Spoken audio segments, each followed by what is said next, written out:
Hey, this is Jared Mullenhauer with Recon Roofing and Construction, and today we are going to show you guys how to do an inspection on this house.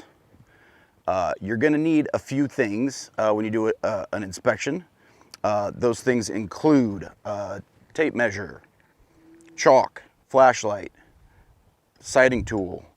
I have a laser tape measure, some gloves, pitch gauge, shingle gauge. That should do it for that.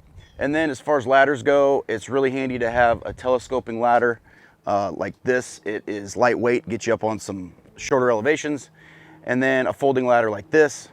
And this one right here, it's handy for double pulls if you have to get up on the second story of a roof.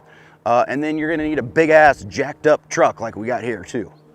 Okay, so now we're gonna start our up close inspection. And as we go around the house, first we're gonna take a few photos of the driveway just to keep track of any cracks that are there, because if the boom truck sets up here and cracks any of the driveway, at least we have proof that, you know, it wasn't us.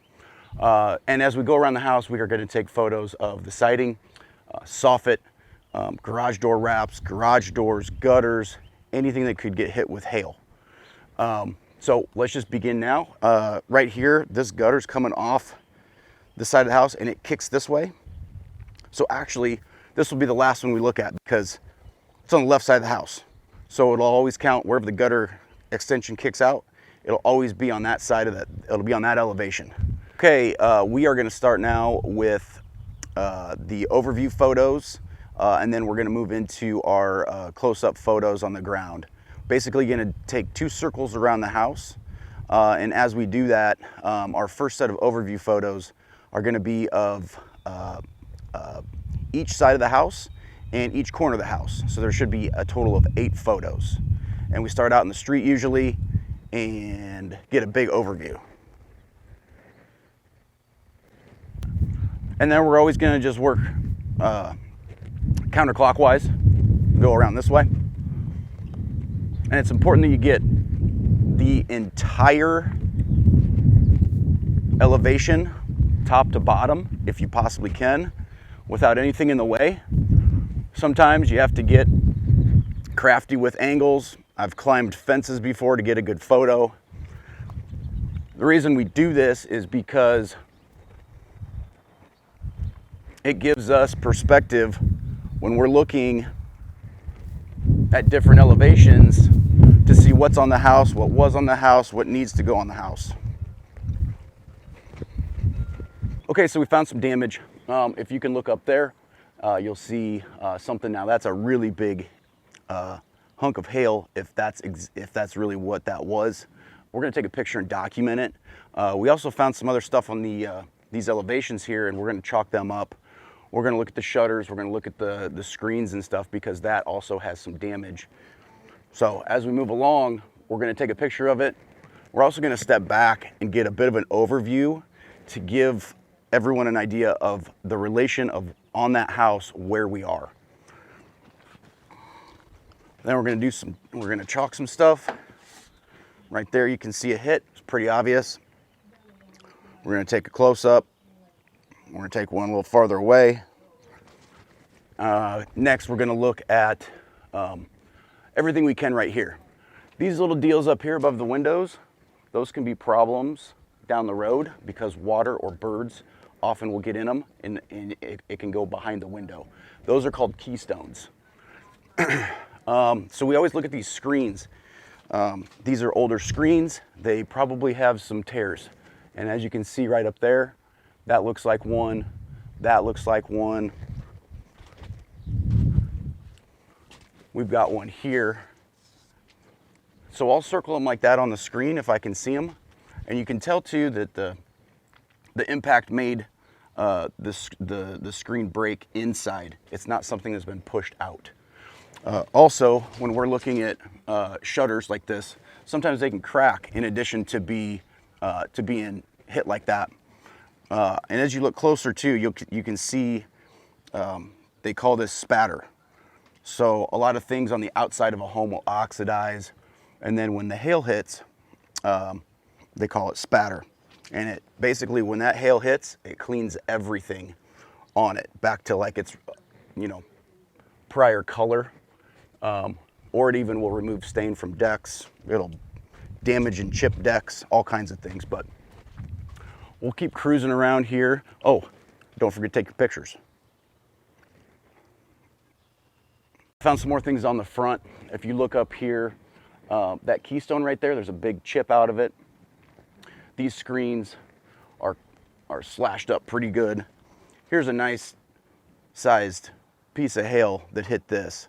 One little fun fact, if you take a circle, you find where a hail has hit, you take what looks like a perfect circle as close as you can, you put a tape measure, a ruler on it, and you can actually determine how big that piece of hail is by adding about 20% to the measurement that you get.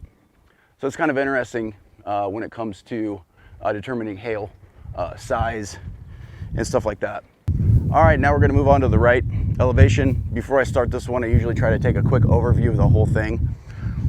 This downspout right here is coming off the right side, so this downspout is gonna count toward the right elevation.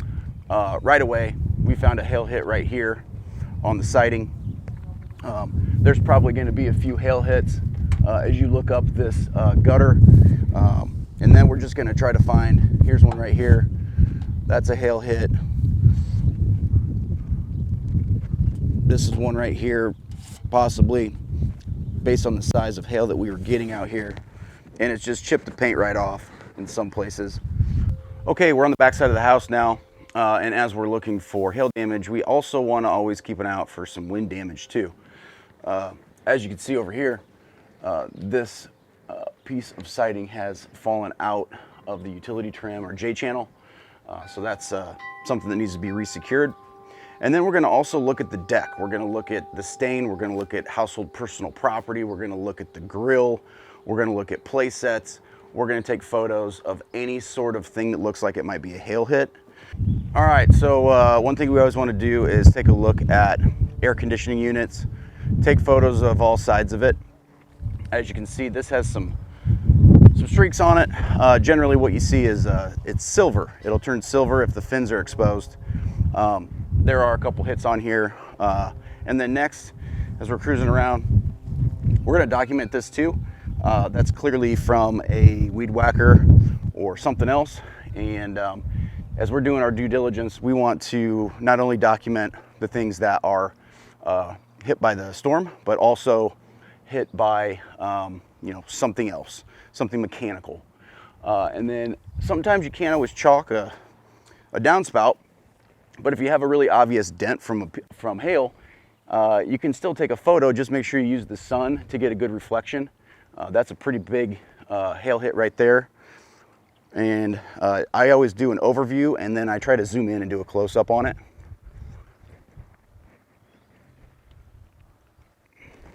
So as you're cruising around, keep an eye up top and look at the gutters. If you got some good chunky boys falling from the sky, you might be able to pick out a couple big hits in the pan or on the side of the pan of the gutter. And here's a pretty good example of some big old hunks of hail. So one thing you can use to cheat a little bit, it might shortcut your work, is to use a flashlight. This one's a Seeker 2 Pro. It's 3200 lumens, so it's pretty bright. What we have here, this is actually not hail. This is something mechanical. This dent has a point in it. It also has some sort of scratch on the paint right there. That doesn't mean this thing doesn't have damage to it, but when we document things like that, take photos of those things, the insurance companies will know that we're actually inspecting everything and we're pointing out things that are definitely not hail damage. We want to make adjusters' lives easier, and that's one of the things that we do. So as we look down here, you can see that there's definitely a hail hit on this downspout. Anyways, so keep an eye out for those things. So here's something we found on this siding.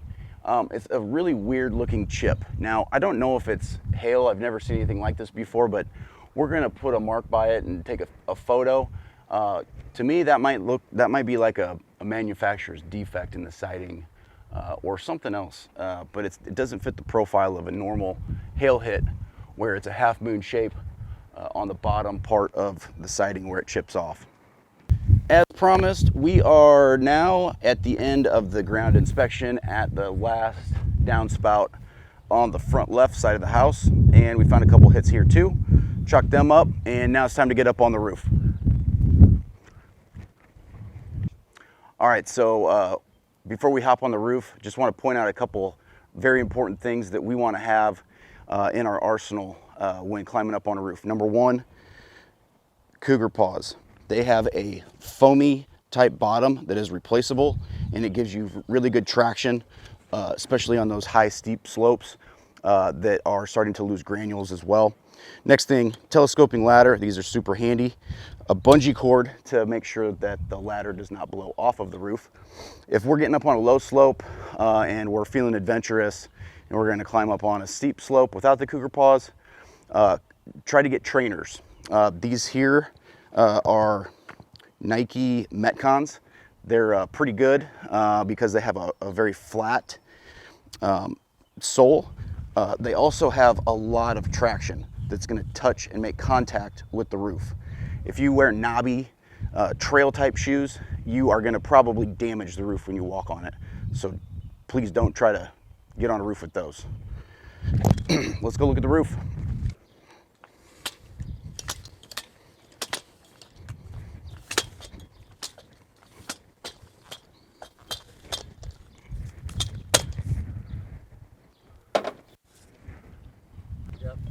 So when you get up to the top of the roof here, you want to bungee your ladder down, and we're just going to go right around this. First thing we're going to do once we get up on the ladder, we're going to take a few measurements here. We're going to measure the eave. We're going to measure the slope of the roof, the predominant pitch. We're going to measure the size of the gutter.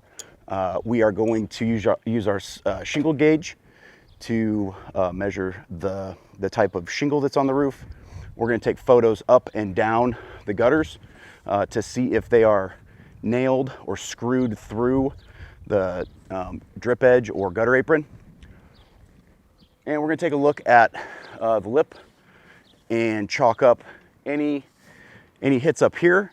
And while we're up here too, we're going to get a better angle at any fascia that might have been hit from the storm. And I can already see a couple hits over here where we're going to take a look at. Okay, so we're at the eave here, and we're going to measure from the wall to the fascia. And we want to show in our photo that that tape is hitting the wall, and we want to show where it's hitting the fascia. So when you're taking that photo, make sure that you can see those things. All right, so now we're going to take photos down the gutters, and this gutter is nailed through the gutter apron. As you can see, I got my gloves on too. It helps from getting your fingers all cut up and nasty from messing around with shingles and stuff. We're going to measure the gutter. Next up, we are going to get out our pitch gauge, and this is just going to be a quick field measurement showing what the predominant pitch of the roof is, just in case there's an issue with maybe a crew is saying it's a 712 versus an 812, or insurance is paying a 712 versus an 812. At least you've got a field measurement showing what it is. Next thing, we're going to get out our shingle gauge. So what we're going to do with this is we are going to find a shingle. That one came up really easy. And we're going to just kind of pry it up like a little bit like that. Two sides of this thing, there's laminated, 3-tab. This is a laminated shingle. It looks like kind of a cedar shake type look, and that's how you know if it's laminated. There's one other type of shingle we don't see too often anymore, but that is a 3-tab organic. If you break a corner off of that, it does not have fiberglass strands in it. So we are going to put this on until you find a little bit of resistance, and that'll tell us what type of shingle we're dealing with. And this one specifically is a 30-year architectural shingle. The other cool thing on this is there is a little ruler, goes up to about 5 inches. So when we're looking at hail damage, and we got one right here, we can actually take this, take a picture of it, And that gives us an idea of how big that hail is. You add 20% to it, and that's probably about 3/4 of an inch. So, you know, we're looking at close to an inch on the size of that hail. Next up, we are gonna try to find some dents on the lip here. And I think I got one pretty quick. It's right there. Sometimes they don't show up the best unless they're real deep. But I like to feel like this.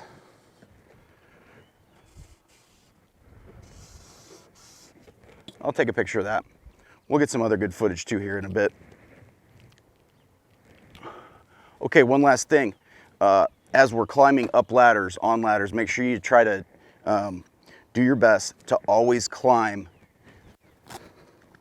using 3 points of contact, and I know I'm not right now, but then don't climb like this, because if your feet slip, you're gonna just slide like this. Climb like this. Use the rungs with your hands. And then the last thing is, when you get on or off a roof, wherever that contact point is or that ladder is touching something, do not put any pressure or anything up here above it. The reason is because that bottom part of the ladder could kick out. This whole thing could come tumbling down and you with it. So don't ever step above the contact point.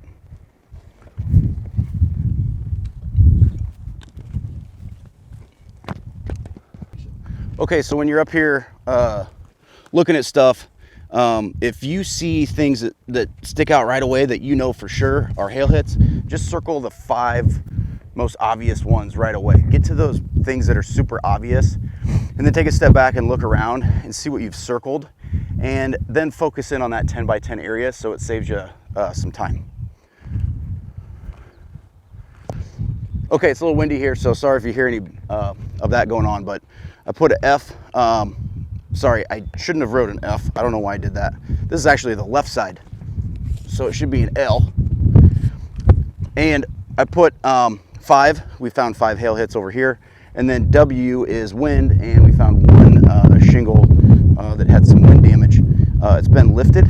You can see it right there. I put a line under it.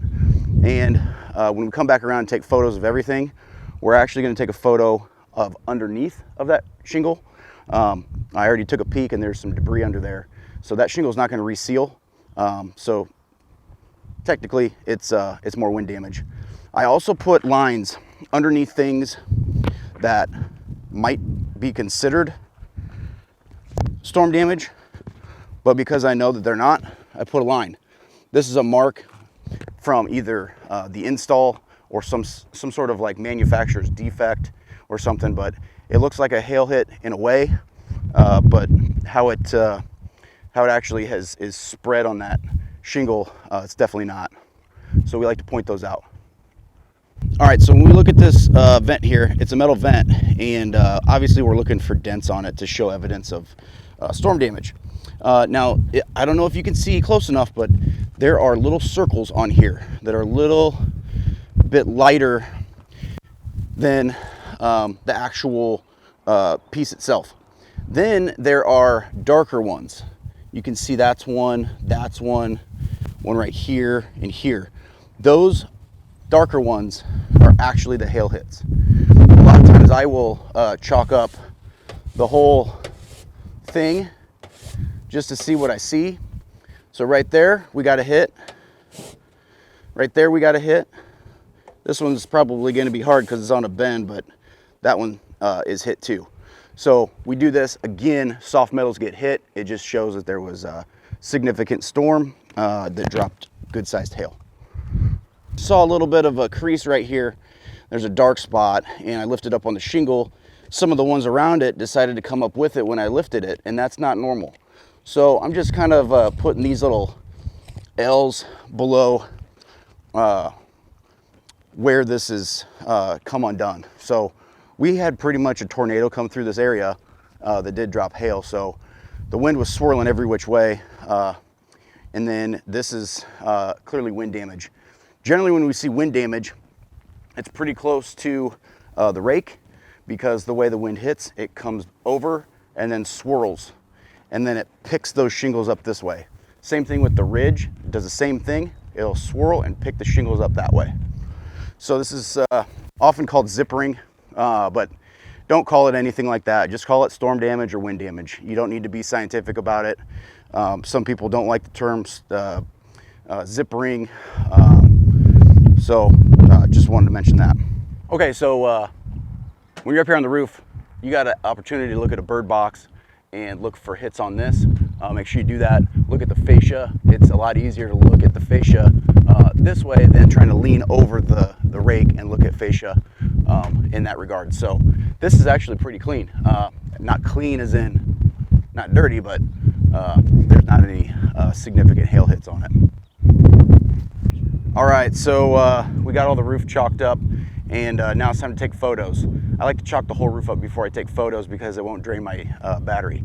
So we're gonna start out with taking overviews, and then we're gonna go to the front elevation, then the right, the back, and the left. So basically get as high as you can on the roof. Now, as you can see, there's a part of the roof that we are not on. So we'll just pretend that we went up there. So front elevation, as you can see right here, I marked some stuff that was manufacturer's defect or something wrong, but there's a hail hit. So overall, the front elevation had 7 hits. So what we're going to do to identify the hail damage, these will all go in the same order. We're going to take a close-up photo of the front equals 7. Then we're going to get an overview. Then we're going to get 3 close-ups of hail hits. And pick your best ones. You know, we want to make it as obvious as possible that we got hit with a decent storm. Okay, so front. Now we're going to go to the right elevation.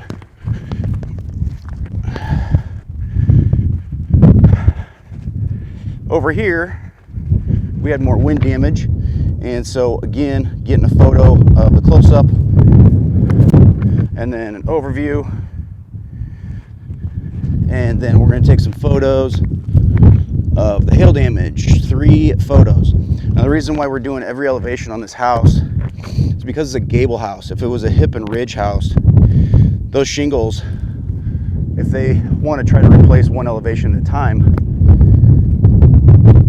it's definitely possible on a gable roof, and insurance companies a lot of times try to do that even though it's not the right thing. So we want to chalk up every elevation and really try to do the adjuster's job for them. Okay, now we're in the back. Take a photo of this. We're going to get an overview of this damage. We're going to get our close-ups of our good hail hits. 1,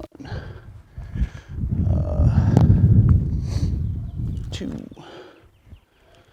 and okay, as you can see, we got some wind damage here, and then we're also going to get some photos underneath.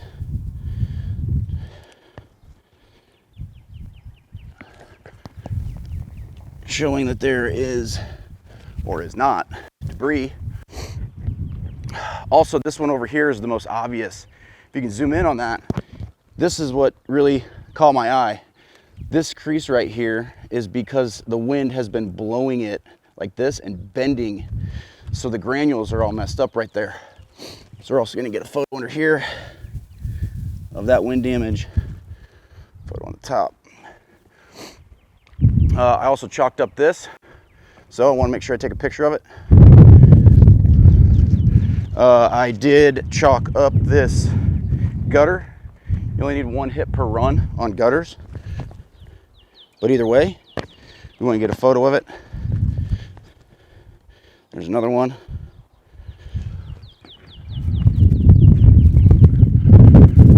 Okay, and then the last elevation is going to be the left.